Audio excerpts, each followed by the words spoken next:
Assalamualaikum warahmatullahi wabarakatuh. Bismillahirrahmanirrahim. Ashhadu an la ilaha illallah wa ashhadu anna Muhammadar Rasulullah. Allahumma salli ala sayyidina Muhammad wa ala ali sayyidina Muhammad. Rabbi israh li sadri wa yassir li amri wahlul 'uqdatam min lisani yafqahu qawli. Amin. Bismillahirrahmanirrahim. Salam hormatku, salam ta'zimku selalu buat para sahabat-sahabatku tercinta, baik yang ada di dalam ataupun yang ada di luar negeri, terkhususnya yang mengikuti kajian rutinan Sabtu malam Ahad ini. Semoga kita semua senantiasa di dalam syafaat-syafaatnya Allah Subhanahu wa ta'ala. Amin ya rabbal alamin. Sebelum kita awali kajian di malam yang indah ini, marilah kita kumahkan bersama, baik di dalam lisan dan di dalam hati, kalimah-kalimah thayyibah. Subhanallah walhamdulillah wa la ilaha illallah wallahu akbar wa la hawla wa la quwwata illa billahil aliyil azim. Sadaqallahul azim. Malam ini kita mengkaji surat Al-A'la, yakni yang paling tinggi artinya. Mari kita simak bersama-sama. A'udzu billahi minasy syaithanir rajim. Bismillahirrahmanirrahim. Sabbihisma rabbikal a'la, yang artinya sucikanlah nama Tuhanmu yang maha tinggi. Apa maknanya sucikanlah nama Tuhanmu yang maha tinggi? Yakni seluruh manusia diperintah oleh Allah untuk mensucikan nama Tuhanmu. Apapun nama-nama Tuhanmu, baik namanya Allah, Gusti, Bapa, Romo, dan sebagainya, sucikanlah nama-nama itu daripada namamu sendiri di dalam hatimu. Tinggikanlah nama-nama Allah, tinggikanlah nama-nama Tuhan, tinggikanlah maknanya bagaimana. Jadi untuk meninggikan nama-nama itu, yakni nama Allah, nama Gusti, nama Romo, nama Bapa, yakni maha tinggikan, yaitu uripe Allah. Jadi nama-nama itu ada yang lebih tinggi lagi, yakni Allahu la ilaha illa huwal hayyul qayyum. Allah, tiada Tuhan yang berhak disembah, dialah hidup yang kekal lagi terus menerus untuk menghidupi atau mengatur seluruh ciptaannya. Jadi yang maha tinggi dari nama-nama Tuhan itu, yakni hidup yang menghidupi diri kita ini loh yang harus kita sucikan. Hidup yang menghidupi diri kita ini disucikan dari apa? Disucikan dari dirimu di hatimu. Disucikan dari apa? Disucikan dari namamu di hatimu. Disucikan dari apa? Disucikan dari kepemilikanmu. Jadi maknanya sucikanlah bahwa hidup inilah Tuhannya seluruh manusia. Inilah makna untuk mensucikan nama Tuhan. Bagaimana mungkin nama Tuhan bisa suci sementara nama kita lebih wujud daripada nama Tuhan. Nama kita lebih hidup daripada hidup namanya Tuhan. Nama kita lebih berkuasa daripada kuasanya Tuhan di dalam hati kita. Selamanya kita tak pernah bisa mensucikan nama Tuhan bila yang ada di dalam hati kita masih nama diri kita sendiri. Takkan mungkin kita bisa mensucikan Tuhan bila yang ada di dalam hati kita masih diri kita sendiri. Maka sucikanlah nama Tuhan dari namamu, dari kehadiranmu, dari kewujudanmu, dari kekuasaanmu di dalam hatimu. Maka sucilah Tuhan itu dengan sendirinya. Ayat yang selanjutnya, alladzi khalaqa fasawwa, yang artinya yang menciptakan lalu menyempurnakan penciptaannya. Jadi dulu kita diciptakan dari tanah dengan uripe Allah, dengan hidupnya Allah, memperjalankan cikal bakal badan-badan manusia dari tanah menjadi tumbuh-tumbuhan, menjadi hasil dari tumbuhan, padi, sayur mayur, buah-buahan dan sebagainya, hingga diperjalankan lagi oleh uripe Allah menjadi dimakan oleh calon-calon kedua orang tua kita. Dijadikanlah sperma dan sel telur sehingga bertemulah kedua orang tua kita hingga menjadi gumpalan darah, gumpalan daging, janin dan bayi. Itulah penyempurnaan Allah di dalam menciptakan manusia.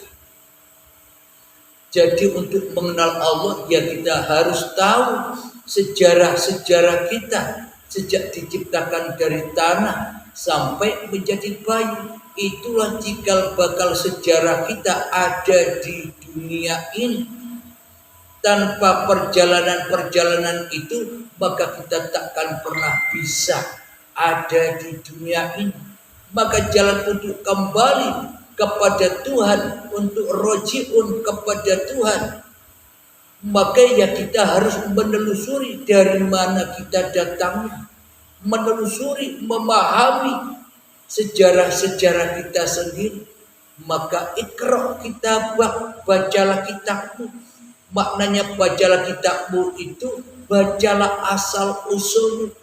Asal usulmu dari kewujudan Tuhanmu, asal usulmu dari zat Tuhanmu, asal usulmu dari asma Tuhanmu, asal usulmu dari af'al Tuhanmu, asal usulmu dari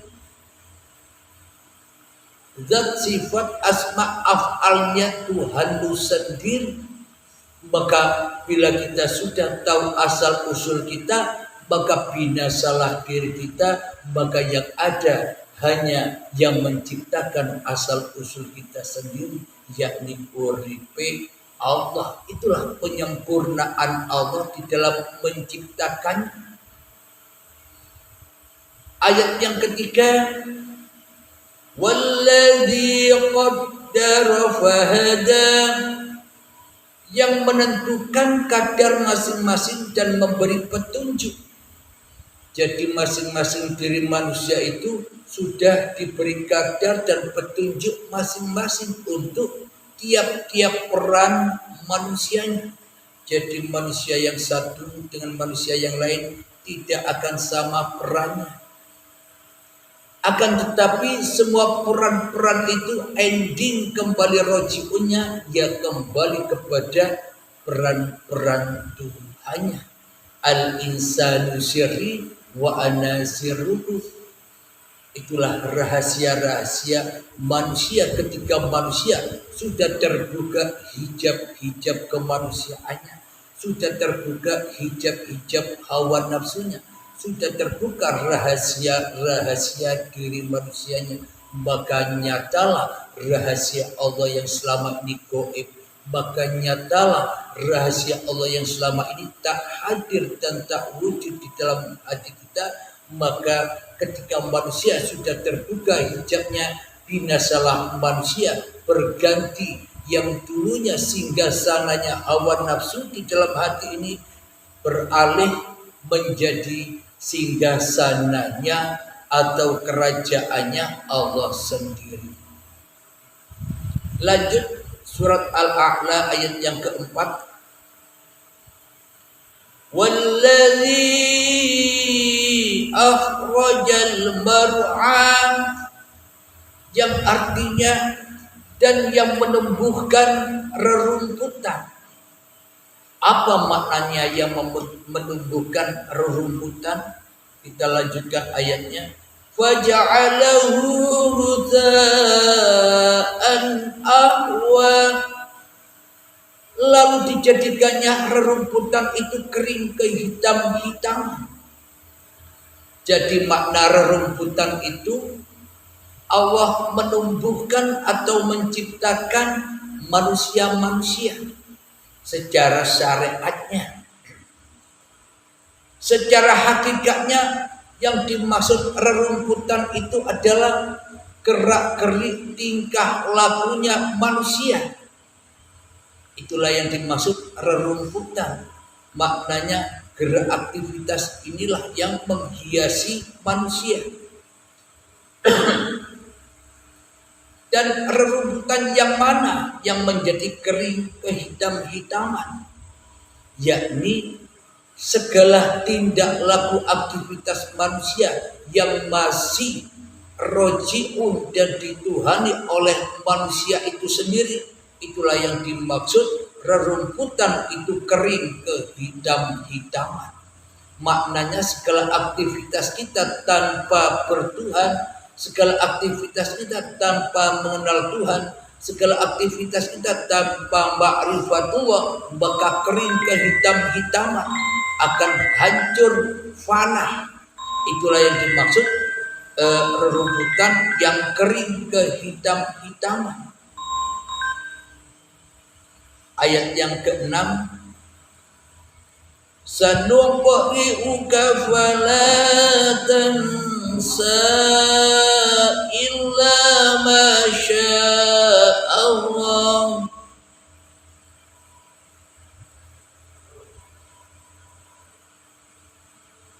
Kami akan membacakan Al-Quran kepadamu Muhammad, sehingga engkau tidak akan lupa. Jadi maknanya di sini ditafsirkan oleh ahli tafsir Muhammad. Jadi seolah-olah Al-Quran ini hanya untuk Muhammad saja. Jadi bila Al-Quran ini untuk seluruh umat manusia, ya berarti Muhammad yang ada di dalam kurung ini, yakni ya seluruh manusia. Kami akan membacakan Al-Quran kepadamu wahai umat manusia, sehingga engkau tidak akan lupa.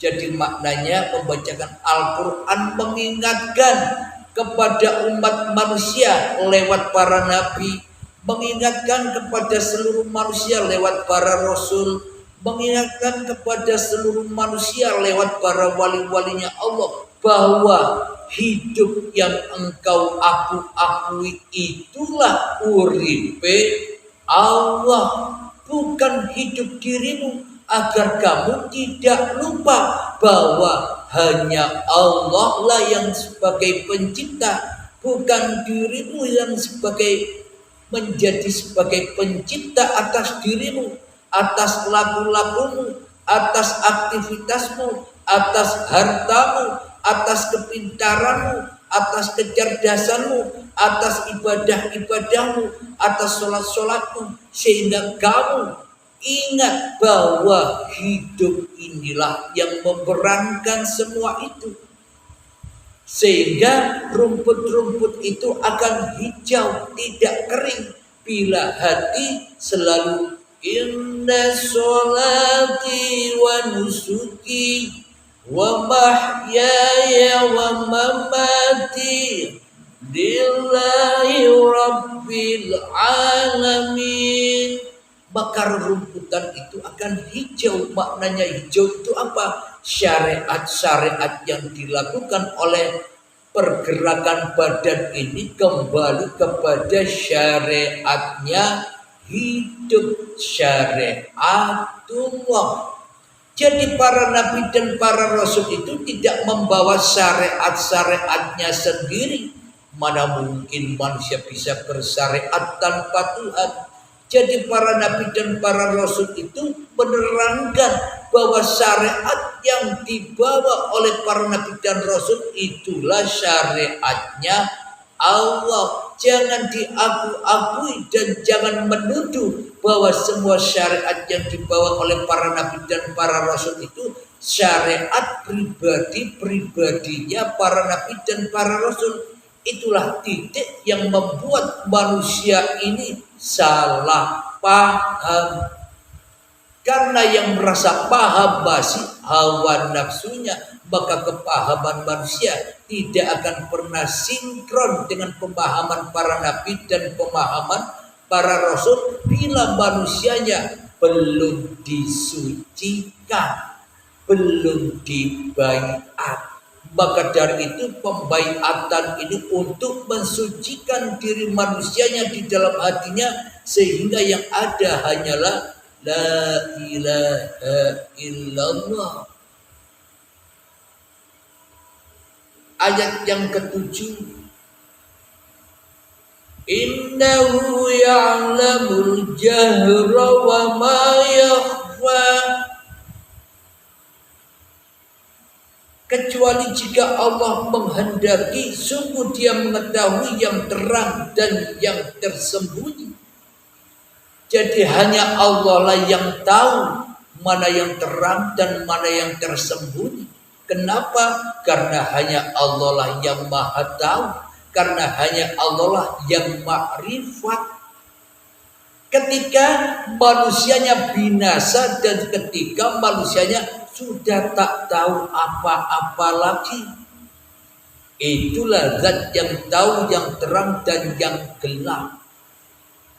Maka bila manusianya binasa di dalam hatinya yang ada hanyalah Tuhannya, maka terang dan gelap bukan masalah lagi bagi manusianya.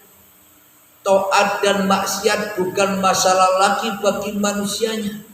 Baik dan buruk sudah tiada berguna lagi bagi manusianya. Kenapa? Karena manusianya sudah mati syahid di dalam menyaksikan Tuhannya yang berlaku atas dirinya. Maka dari itu terang dan gelap, susah dan senang, baik dan buruk sudah menjadi perkaranya uripe Allah, bukan perkara manusia lagi. Kenapa? Karena manusia sudah berimbangkan kepada uripe Allah. Maknanya diberi kodok dan kodar apa saja bagi manusianya, ya harus makmum, ya harus ikut, ya harus terima ing pandu. Maknanya rela saja apa adanya. Diberi kebahagiaan, diberi kesusahan, diberi kesehatan, diberi sakit, maknanya terima saja. Itulah kehendak Tuhanmu, kodok dan kodarnya Tuhan.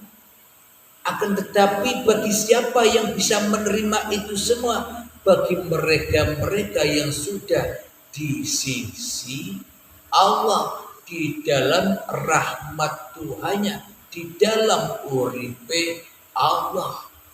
Maka terang dan gelap, maka yang berpasangan-pasangan itu sudah indah di mata kekasih-kekasih Allah.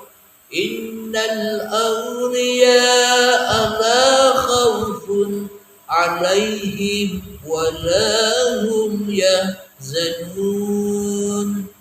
Para kekasih Allah itu tiada rasa takut di dalam hatinya dan tidak bersedih hatinya. Kenapa? Karena semua sudah dikuasai oleh Tuhannya. Karena manusianya sudah tak punya kekuasaan lagi bagi dirinya kecuali dikuasakan Tuhannya. Maka berlakulah Muhammad bukan kamu yang melempar, tapi aku yang melempar. Inilah iman-iman yang harus diraih. Iman yang sama dengan para nabi dan iman yang sama dengan para rasul. Supaya apa? Supaya kita menjadi golongan-golongan para nabi dan rasul, kembali kepada Sang Pencipta diri manusia kita.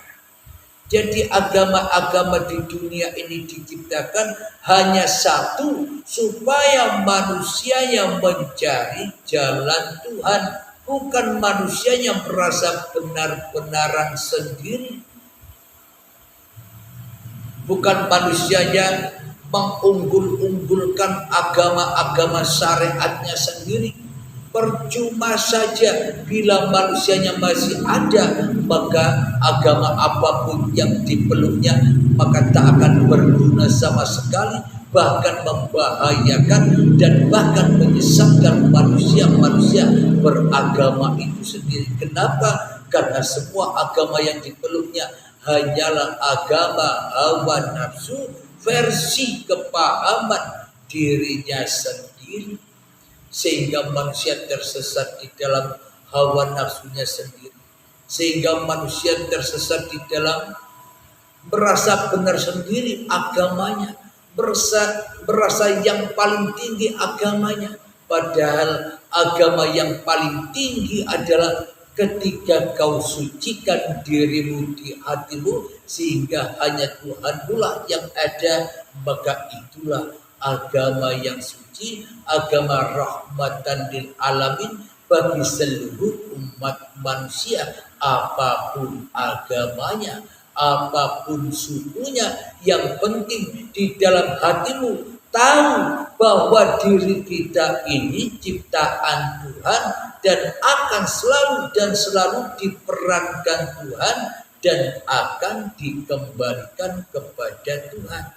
Maknanya bila di dalam hati kita yang ada, yang wujud, yang nyata, yang hadir hanyalah Sang Pencipta, maka disitulah surga yang diharap-harapkan, surga yang diidam-idamkan seluruh manusia.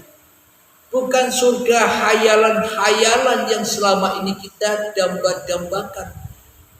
Surga hayalan yang kita damba-dambakan itu kan surganya hawa nafsu, surganya iblis, yang mana di dalamnya masih full dengan perkara-perkara yang selain Allah, yakni perkara-perkara dunia. Padahal surganya Allah tak satu pun atau tak sebiji darah pun di dalam surganya Allah itu perkara dunia. Bila di dalam hati manusianya masih cinta dengan perkara-perkara dunia walaupun sebiji darah, maka haram. Tidak mungkin manusia masuk surganya Allah kecuali hanya masuk ke dalam surganya Dajjal, yakni kenikmatan-kenikmatan dunia. Jadi surganya Allah itu tak ada perkara lagi di dalam hatinya kecuali hanya Allah yang ada.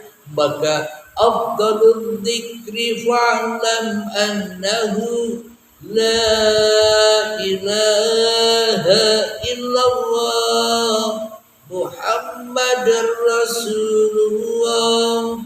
Tiada seagung-agungnya zikir di dalam hatimu, yakni tiada Tuhan selain Allah dan Muhammad adalah utusan Allah, dan kita semua umat manusia diperankan Allah. Itulah makna Muhammad dan Rasulullah, bahwa seluruh umat manusia ini sesungguhnya para kekasih-kekasih Allah, para rasul-rasulnya Allah, para utusan-utusan Allah, para pesuruh-pesuruh Allah. Bila manusianya sadar hanya Allah yang menciptakan diri manusianya, bukan manusianya yang menciptakan diri manusianya, sehingga manusia menjadi rasul-rasulnya iblis, mengikuti langkah-langkah setan yang tak mau tunduk sujud patuh kepada Adam. Tidak mau manusia ini bila dikatakan bahwa dirimu tak ada, yang ada hanya Allah, tidak rela manusia. Inilah langkah-langkah atau umat-umatnya, golongan-golongan iblis yang sombong kepada Tuhannya. Semoga saya dan semoga kita semua senantiasa selalu diberi kepahaman, dituntun ke jalan lillah, dan dimudahkan apa yang kita hadapi untuk dikembalikan lagi kepada lillah. Amin, amin ya rabbal alamin. Sebelum kita akhiri, marilah kita kembangkan salawat dzalimin daful bala. Allahumma sholli ala sayyidina Muhammad wa aslini zalimin biwalimin.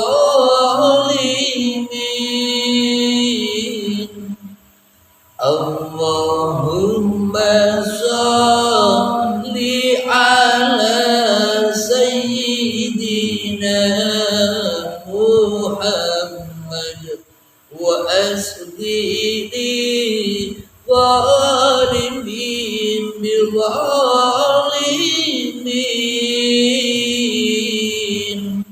wa akhrijna min bainihim salimin wa ala alihi wa sahbihi ajma'in. Bismillahirrahmanirrahim. Allahumma salli ala sayyidina Muhammad wa ala ali sayyidina Muhammad. Allahumma ya qadiyal hajat, Allahumma ya mujibad da'wat, Allahumma ya rafi'ad darajat, Allahumma ya muhillal muskilat, Allahumma ya syafiyal amrad, Allahumma ya kafiyal muhimmat, Allahumma ya dafi'al baliyat. Allahumma khtim lana bil iman, Allahumma khtim lana bil islam. Rabbana atina fid dunya hasanah wa fil akhirati hasanah wa qina adzaban nar. Wa sallallahu ala sayyidina Muhammad wa ala alihi wa sahbihi wa sallam. Walhamdulillahi rabbil alamin. Akhir kalam. Assalamualaikum warahmatullahi wabarakatuh.